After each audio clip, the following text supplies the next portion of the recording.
On this episode of Triumphant Discussions with Justin Trumpet, I talked to ESPN's Mauricio Pedroza, co-host of Nacion ESPN, former ESPN Deportes Sports Center anchor who covers basketball, soccer, everything in Los Angeles, California. How are you? It's going good. How about yourself? Can't complain. Things are going well. Alrighty. I just got 8 questions for you. That's it. Sure. First question is, have you always envisioned yourself being a sportscaster? The thing about the business is it has changed so much since I joined it that even before when I was younger, I always thought as this as a dream job, but a dream that was hard for me to materialize because I didn't know anybody in the business. There were not uh, schools like the one you attend. Journalism was very, very different at the time.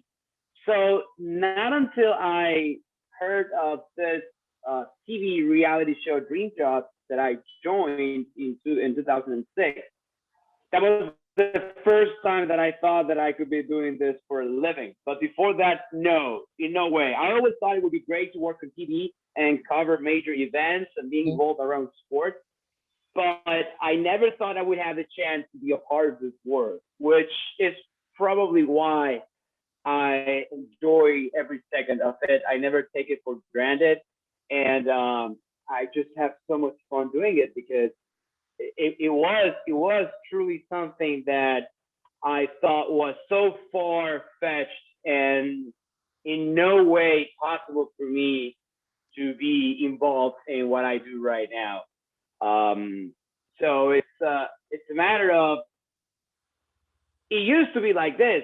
Who do you know? Do you have any connections? Do you know someone who happens to work in the business? And if you didn't, then it would be super hard for you to get a shot, regardless of how big or small that shot would be. So no, I wanted to be a lawyer. I am actually a lawyer, and I thought that was going to be my life, my professional life. Um, I did enjoy my time in law school, and I'm absolutely positive that I would have had a good time being a lawyer, not as fun and not such a good time as the one I'm having right now. Okay. Sounds good. Okay. So, could you tell me how important writing plays? Could you tell me how important writing is when it comes to sportscasting? Yes, it's very, very important because writing, first of all, it gives you the ability to communicate better. If you go back and check out the biggest sports journalists of all time, most I would say 90% started writing before being on air, on radio, or even having a podcast or every single every single outlet that we have available nowadays. So I think it's part of your buildup. It's part of who you become then, starting with being a good writer. It doesn't mean that if you don't like it or if you don't feel like that's your biggest strength, it doesn't mean that you don't have a future in business because this business, as you know now, is so wide and there are so many different opportunities. But I would say writing gives you the ability to talk better, to express yourself better. And the other thing I would say about writing is a good writer always starts being a good reader. And to me, reading is probably more important than everything else. Every time people come to me and ask me for advice, the first thing I ask is, do you read? Do you like reading? Right. Is it part of your daily routine? And I'll be the first to admit it's hard to create the habit and the routine of becoming a frequent reader, right? It's not easy, especially because now we have so many options. Yep. 20 years ago, 30 years ago, there was no internet, right? Yep. You had TV, radio, and newspapers, and you would start your day by reading the newspaper, and then you probably picked up a book and became a fan of literature or novels or dramas. What do I know? But I would say a good journalist starts by being a good reader. And if you're a good reader, then you have the itch of becoming a good writer, right? Because you say, I like reading this stuff, and I do it, and I try it myself. And once you become a good writer, then it becomes so natural, so organic for you to become a better speaker, to do it in a different way. So yes, reading, writing, both are crucial in your formation as a sportscaster. The question was, what were some of the challenges you faced along the journey in becoming a Oh yeah. Well, not being familiar with how to be a journalist at all. I had never worked in any media outlet in my entire life. I had very little knowledge of how TV is done and produced when I started in 06. So that was the biggest challenge, but it was a challenge. And at the same time, I think it was a big advantage for me because I knew I had to learn. And I knew that I was already being part of a very big company like ESPN. And there's just little time to learn. Right. And that reduced the amount of time for me to learn. I had to use it at the best of my capacity. So I would say that was one. There are a lot of obstacles that come along the way. Probably the greatest thing about this job is that it always presents a lot of things that you have to solve and be aware of and never take things for granted, right? And that's what makes it so special. So, but if I had to name or to give you just a couple of big things that made the difference, I would say just learn the process. In my case, it was how's TV done. I had no idea. So I would go to work, and after I was done with my assignments, I would spend 3 or 4 more hours in the office, in the newsroom, just shadowing people, just observing and trying to learn what different people did, right? Even if it was someone that had nothing to do with what I was doing. So I would go downstairs to the control room and just listen to the director and listen to the associate producer and listening to the producers. And I was just learning their words and what they were saying and how they were working, right? Because I had no idea. So I had to work for that. That was probably the biggest thing. And then the second thing I would say in this business, as you know, relationships are very important, right? And I didn't know anybody at the time. So I would say the second most important thing that I had to go through was creating those networks and creating those relationships, because those relationships you keep for the rest of your career, and you have no idea how useful they are. And when someone you knew 10 years ago is going to become important in your career or in your life. So creating those networks became also a big part of what I thought was important for me in the beginning of my career. Okay, good stuff. How big of a factor does preparation play in this industry? It's the biggest factor. It's the preparation is key. It's really hard to be successful in this business if you don't have the discipline to prepare yourself to do your research, to do your homework. I know some people that are super talented, right? Like natural born, talented sportscasters that probably don't need that much prep work for whatever they do, right? I know a few, like I could count them with my fingers in one hand, and that's it. But I don't know one single person who does their homework, who does their research, who put up the hours, put up the time, and don't have success in this business.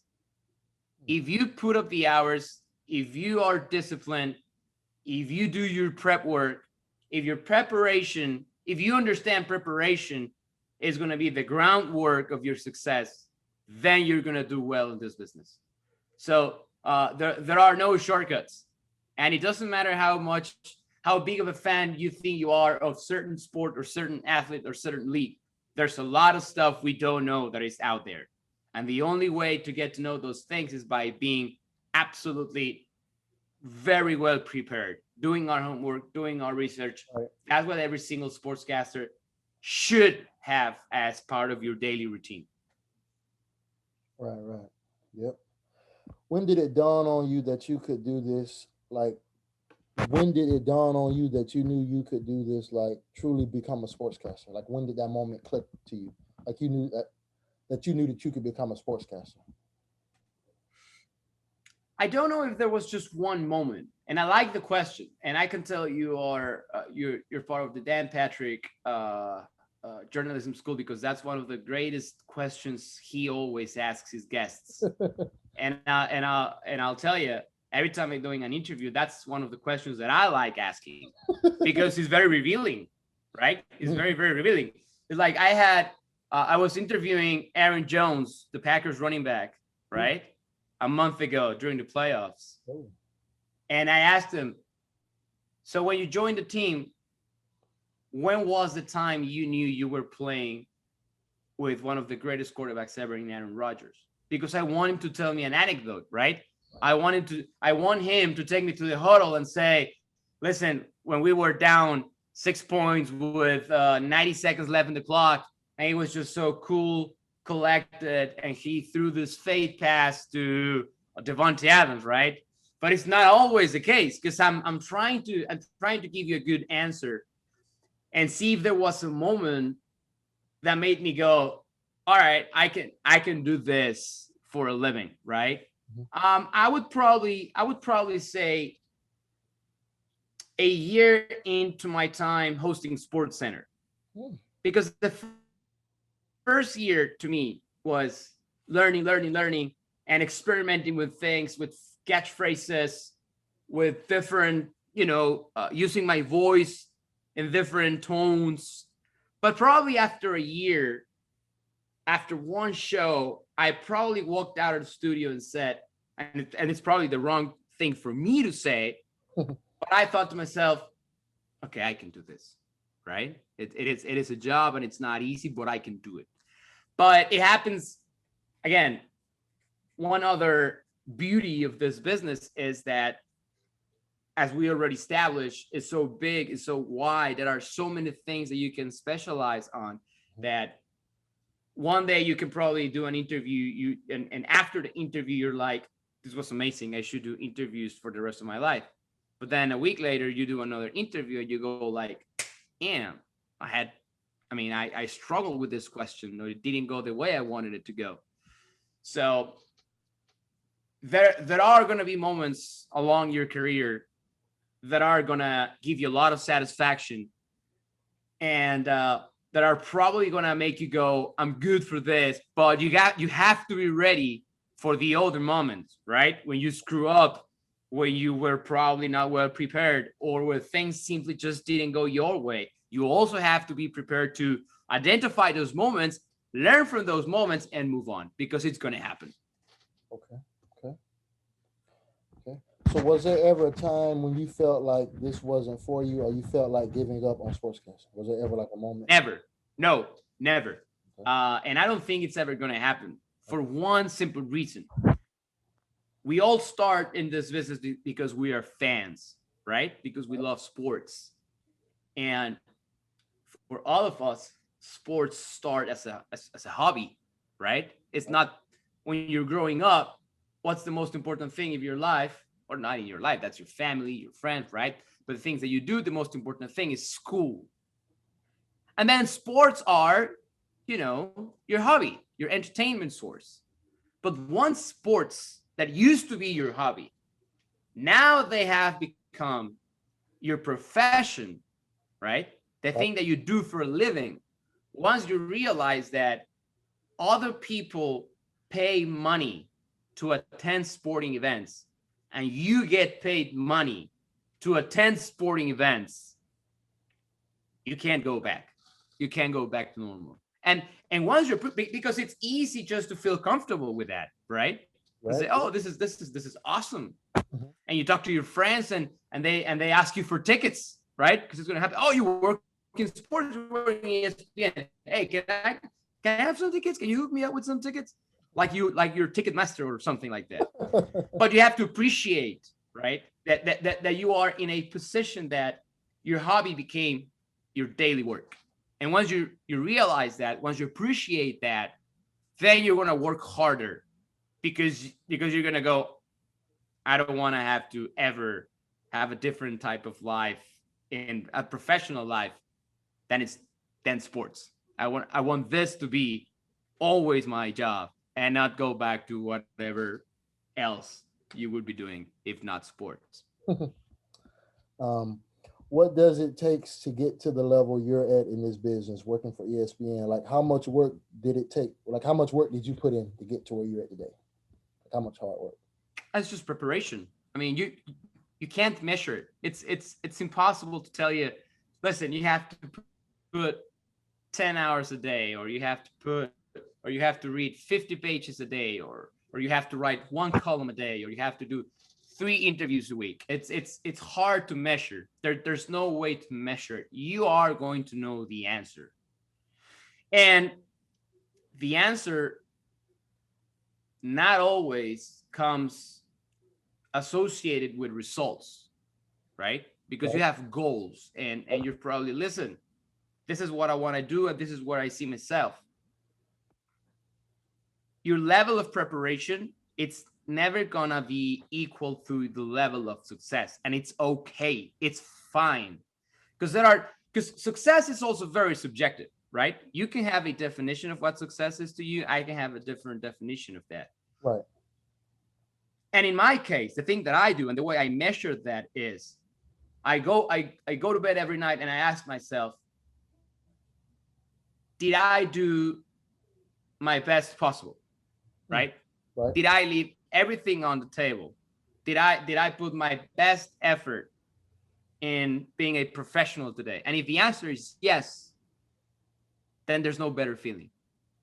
Then you can go to bed and sleep properly and live to see another day. But it's preparation. I think I told you guys this, that you have to become obsessed with preparation. You have to become obsessed with being the one that knows everything about whatever your craft is. Baseball, basketball, MMA, boxing, soccer, right? You have to feel like you are the best. And the only way to have that feeling is to have the best preparation than everyone else. All right. I got 2 more questions.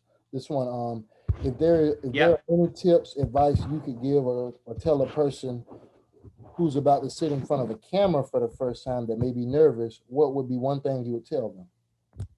Because me, like, I feel comfortable with. Yeah, no, it's a very common question, and I'm glad you asked it. You have to feel comfortable with the things you say and how you say those things. I know it sounds cliche, but you truly have to be yourself.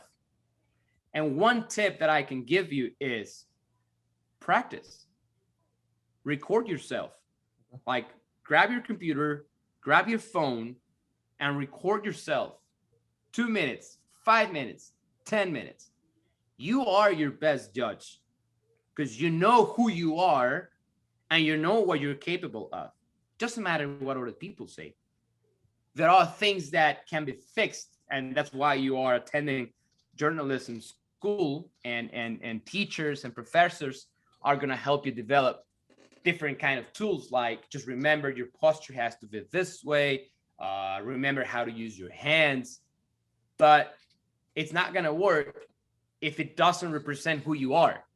Right. And the only way to find that out is practice in front of the mirror, practice recording yourself, and then watch that tape over and over and over again.